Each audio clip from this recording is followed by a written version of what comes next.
जय श्री गणेश की मित्रों। आज चर्चा करेंगे मित्रों गुरु चांडाल योग के विषय में। जन्म कुंडली में बनने वाला ये भी एक सबसे ज़्यादा भयंकर योग माना जाता है। जिनकी कुंडली में गुरु चांडाल योग बनता है उनका जीवन नरक के समान हो जाता है। कहने का तात्पर्य ये है मित्रों कि गुरु और राहु की युति जन्म कुंडली की किसी भी भाव में होती है तो अवश्य उस भाव की विशेषताओं को खत्म कर देती है, उस भाव से मिलने वाले फलों को खत्म कर देती है। और गुरु राहु की युति इंसान के जीवन को नरक बना देती है।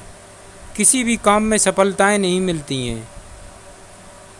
इंसान के अंदर आत्मविश्वास की कमी आ जाती है। कोई भी काम करने के पहले यह वह विचार करता है कि मैं ये काम कर पाऊंगा कि नहीं। आपका अपना ज्योतिष आचार्य दीपक कुमार आपके अपने YouTube चैनल फलित ज्योतिष में आप सभी लोगों का हार्दिक स्वागत करता है। मित्रों, ज्योतिष शास्त्र यथार्थ सत्य पर टिका है, ना कि कोई भ्रमित करने वाला ये शास्त्र है। काल की गणना करना ही ज्योतिष शास्त्र का मुख्य आधार है मित्रों। यह समय के साथ चलने वाला शास्त्र है। नियम अनुसार काल को मापने के पैमाने निश्चित किए गए हैं। जैसा कि एक बार पलक गिराने में जो समय लगता है उसे एक मात्रा अथवा निमेष कहते हैं। यही काल गणना की लघु इकाई है और इसके आधार पर आगे के पैमाने निश्चित किए गए हैं। मित्रों, यह शास्त्र हमें सिखाता है कि किस प्रकार से ग्रहों के जटिल दुष्प्रभाव से बचने के लिए छोटे छोटे और सरल उपाय करके जीवन में आप इन ग्रहों के दुष्प्रभाव से बच सकते हैं। इन ग्रहों के दुष्प्रभाव का निवारण एक छोटे से उपाय के जरिए भी हो सकता है और ये सब चीज़ें ग्रहों के कारक तत्व कहलाते हैं मित्रों। इसी प्रकार से आज जो चर्चा कर रहे हैं वह जन्म कुंडली में सबसे ज़्यादा भयंकर योग कहलाता है। यह गुरु चांडाल योग कहते हैं इसको मित्रों। और ये चांडाल योग इस प्रकार बनता है जब किसी भी भाव में जन्म कुंडली के बृहस्पति और राहु एक साथ विराजमान हो जाते हैं, तब इस चांडाल योग का प्रारंभ होता है मित्रों। गुरु चांडाल योग मित्रों 12 भावों में किस प्रकार से अपना प्रभाव देता है, इस विषय में मैं विस्तार से चर्चा करूंगा ताकि आप लोग को ठीक ठीक इस बात की जानकारी हो सके कि जन्म कुंडली के किस भाव में किस प्रकार का आपको इसका प्रभाव मिलेगा। सबसे पहले बात कर लेते हैं मित्रों प्रथम भाव। जन्म कुंडली के प्रथम भाव में अगर राहु और बृहस्पति एक साथ विराजमान हैं तो अवश्य ही गुरु चांडाल योग का प्रारंभ हो जाता है मित्रों। गुरु चांडाल योग अगर प्रथम भाव में विराजमान है तो अवश्य ही, जैसा कि प्रथम भाव जो होता है मित्रों वह रूप रंग स्वभाव को दर्शाता है और यहाँ पर प्रथम भाव से इंसान के व्यक्तित्व की एवं मानसिक स्थिति, संपूर्ण शारीरिक स्थिति, विचारधारा, उदारता, कटुता आदि का विचार करते हैं। गुरु राहु की युति अगर प्रथम भाव में है मित्रों तो अवश्य ही उसको उसके व्यक्तित्व में नेगेटिव विचार आते होंगे। मानसिक स्थिति ठीक नहीं रहती, मन स्थिर नहीं रहता है, शारीरिक कमजोरी बनी रहती है, आलस्य 24 घंटा उस पर सवार रहता है, क्योंकि प्रथम भाव ही शारीरिक एवं मानसिक स्थिति को दर्शाता है मित्रों। ऐसे लोग सट्टे जुए नशे के आदी होते हैं। द्वितीय भाव में अगर मित्रों गुरु और राहु की युति होती है, एक साथ बृहस्पति राहु विराजमान होते हैं, तो चांडाल योग का तो निर्माण होता ही है, किंतु द्वितीय भाव जो कि दाईं आँख कुटुंब, पैतृक संपत्ति, वाणी, सुंदरता की स्थिति, जीवन साथी की मृत्यु, माता की आय, स्वयं के द्वारा कमाया हुआ संचित धन। धन ससुराल को बताता है मित्रों द्वितीय भाव। तो यहाँ पर द्वितीय भाव में अगर बृहस्पति और राहु की युति है, एक साथ विराजमान है, तो निसंदेह दाईं आँख में कष्ट हो सकता है एवं आप कितनी भी कोशिश कर लें धन संचित नहीं कर सकते। परिवार के एक न एक सदस्य की तबीयत खराब रहेगी और कोई ना कोई प्रकार से आपका धन खर्च होगा। कोर्ट कचहरी अस्पताल में धन आपका व्यर्थ खर्च होगा। यहाँ पर वाणी भी आपकी कठोर होगी। आपकी वाणी के द्वारा लड़ाई झगड़े होंगे। परिवार में, कुटुंब में किसी का सहयोग आपको नहीं मिलेगा।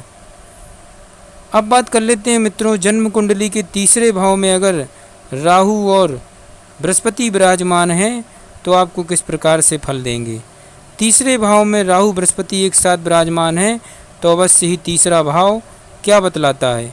तीसरे भाव से देखते हैं दायां कान की स्थिति, भुजा, पराक्रम, भाई बहन का सुख, साहस, जीवन साथी का भाग्य, पिता के रोग एवं छोटी छोटी यात्राएं तीसरे भाव से देखी जाती हैं।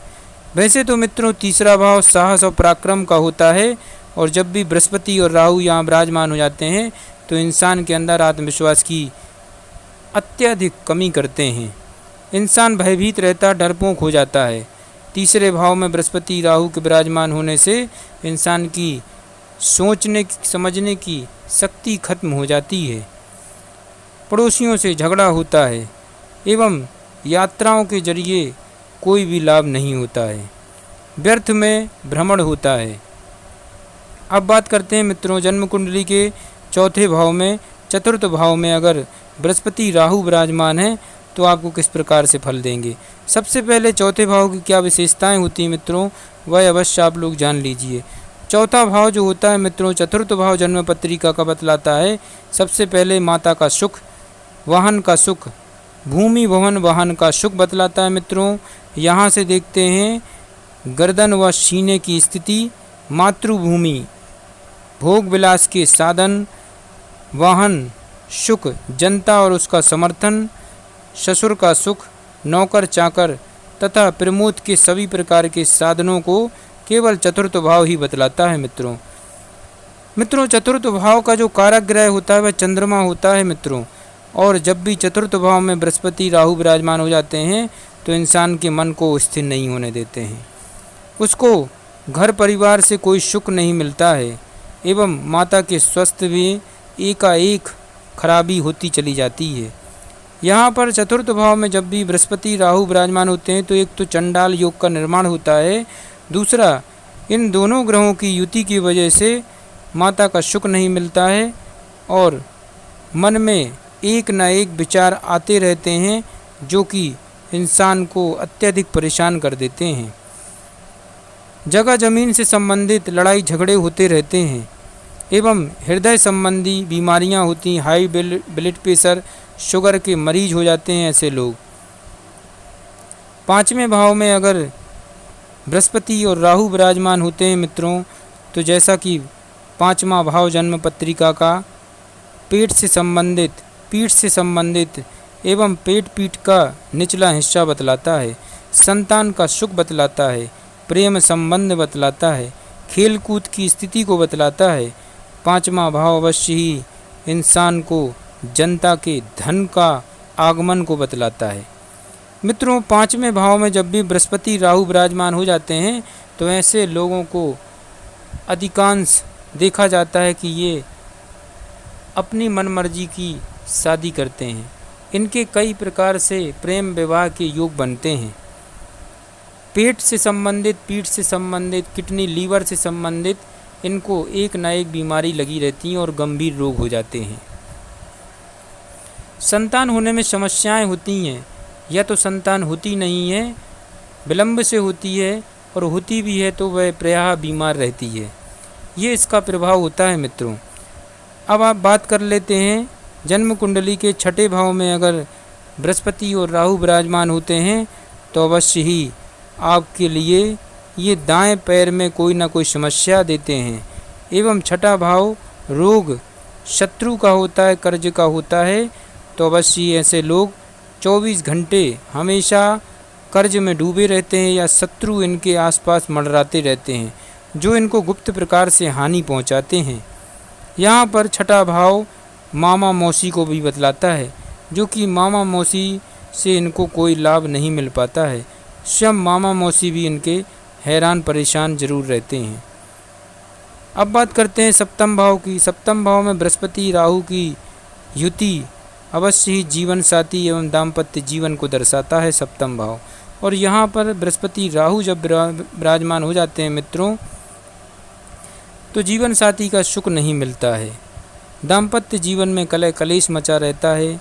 यहाँ तक कि विवाह विलंब से होता है या विवाह योग कभी कभी बनते नहीं हैं, और बन जाते हैं तो जीवन साथी से पटती नहीं है। ये सब बृहस्पति और राहु की युति के कारण भी होता है मित्रों, क्योंकि एक तो चांडाल कारक योग बन जाता है और सप्तम भाव को खराब कर देता है। सप्तम भाव एक प्रकार से पार्टनर को और रोजगार को भी दर्शाता है, तो यहाँ पर रोजगार ठीक ठाक नहीं चलने देता है। अब बात करते हैं अष्टम भाव में अगर बृहस्पति राहु विराजमान होते हैं तो किस प्रकार से आपको फल देंगे। अष्टम भाव मृत्यु आयु को बतलाता है मित्रों, अचानक से होने वाली दुर्घटनाओं को बतलाता है, इंसान के साहस को भी बतलाता है मित्रों। यहाँ पर स्वयं इंसान की मृत्यु एवं उसका स्वरूप यौन सुख, समाधि, इष्ट सिद्धि, आय के आकलन को करना, लॉटरी योग, गड़े हुए धन को भी अष्टम भाव बतलाता है मित्रों। जब भी बृहस्पति और राहु अष्टम भाव में विराजमान हो जाते हैं मित्रों, तो अवश्य ही लीवर, किडनी एवं निचले हिस्से में कुछ ना कुछ समस्याएं देता है, नाड़ी नसों से संबंधित समस्याएं देता है। गुरु राहु की यहाँ पर युति चोट चपेट एक्सीडेंट के खतरे बतलाता है मित्रों। अचानक से ही मृत्यु की तरफ ये संकेत देता है।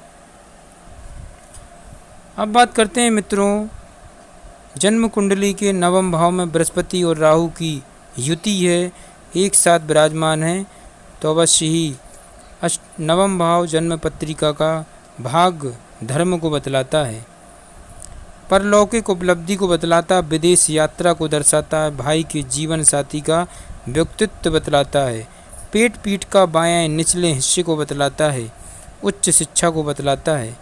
तो अवश्य ही जब भी बृहस्पति और राहु विराजमान हो जाते हैं तो ऐसे लोग धर्म को नहीं मानते हैं, दिखावा बहुत करते हैं, किंतु सच्चे मन से ये धर्म का पालन नहीं कर पाते एवं इनको भगवान के ऊपर भरोसा नहीं रहता है और इनके अंदर श्रद्धा भाव भी नहीं होते हैं।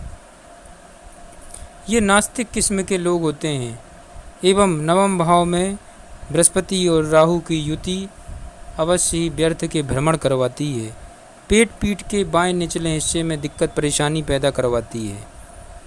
अब बात करते हैं मित्रों जन्म कुंडली के दसम भाव कर्म भाव में अगर बृहस्पति और राहु विराजमान हैं तो अवश्य ही जैसा कि दसम भाव कर्म भाव कहलाता है मित्रों, पिता, राज्य, संपत्ति, पद प्रतिष्ठा, सम्मान स्वरूप, सरकारी नौकरी, राज्य कृपा, सांस, पसलियाँ, दैनिक कार्य व स्वरूप, व्यापार संबंध को बतलाता है मित्रों। दसम भाव में बृहस्पति और राहु जब विराजमान हो जाते हैं तो पिता से सहयोग नहीं मिलता है, पिता का जीवन भी संघर्षशील हो जाता है। दसम भाव का राहु राजनीति की तरफ प्रेरित करता है, किंतु सफलताएं नहीं मिलती हैं, क्योंकि संग में बृहस्पति भी विराजमान है, इसलिए एक दूसरे से शत्रुता का भाव भी रखते हैं ये दोनों ग्रह, और जिस भाव में जाके विराजमान होते हैं उस भाव की विशेषताओं को ख़त्म कर देते हैं। यहाँ पर इंसान कर्म तो करता है किंतु उसका लाभ पूरा नहीं मिल पाता है। अब बात करते हैं मित्रों एकादश भाव में जब बृहस्पति राहु विराजमान हो जाते हैं तो किस प्रकार से आपको लाभ देंगे। एकादश भाव 11वां भाव जन्म कुंडली का भाग्य, धर्म, परलौकिक उपलब्धि, विदेश यात्रा, बड़े भाई के जीवन साथी का व्यक्तित्व बतलाता है मित्रों। एकादश भाव आमदनी, इंसान की इच्छा शक्ति को बतलाता है, समस्त प्रकार की इच्छाओं को बतलाता है। एकादश भाव में जब भी बृहस्पति राहु विराजमान होते हैं तो इंसान की इच्छाएं पूरी नहीं हो पाती हैं, इच्छाएं अधूरी रह जाती हैं, आमदनी के स्रोत नहीं हो पाते हैं और जटिल संघर्ष इंसान करता है। अब बात करते हैं जन्म कुंडली के 12वें भाव में अगर बृहस्पति राहु विराजमान है तो 12वां भाव जो होता है वह व्यय खर्च का होता है मित्रों। 12वें भाव से कोर्ट कचहरी अस्पताल की स्थिति देखते हैं। 12वें भाव से बाईं आँख, बाहरी संबंध, विदेश यात्रा, पत्नी के रोग, स्वयं का व्यय, सभी प्रकार धन की हानि, द्वितीय पत्नी, माता का भाग्य, पिता का पराक्रम, मोक्ष की प्राप्ति को दर्शाता है। बृहस्पति राहु जब भी विराजमान होते हैं तो ऐसे लोग जन्म स्थान से दूर होकर अपना जीवन यापन करते हैं, किंतु ये एक जगह टिक नहीं पाते हैं और दर बदर ये फिरते रहते हैं। सफलता इनको जीवन में मिल नहीं पाती है। कोर्ट कचहरी अस्पताल में ये चक्कर लगाते रहते हैं। कभी कभी ऐसे लोग अत्यधिक आक्रामक होकर किसी का ये मर्डर भी कर देते हैं और आजीवन कारावास इनको हो जाती है। तो ये बृहस्पति और राहु की युति के द्वारा बनने वाला चांडाल कारक योग के विषय में मैं विस्तार से आप लोगों से चर्चा कर रहा था मित्रों। गुरु चांडाल कारक योग से अगर आपको बचना है तो समय रहते जितना जल्दी हो आपके लिए कृष्ण पक्ष अष्टमी तिथि को एक छोटा सा पीपल का पौधा लें और रात्रि 2 बजे के बाद शमशान घाट में अकेले जाकर इसको लगाएं। पीछे मुड़कर नहीं देखें, इसको शमशान घाट में लगा कर आएँ। अवश्य मित्रों इसका निवारण होगा और आपको लाभ जरूर होगा। जय श्री गणेश की।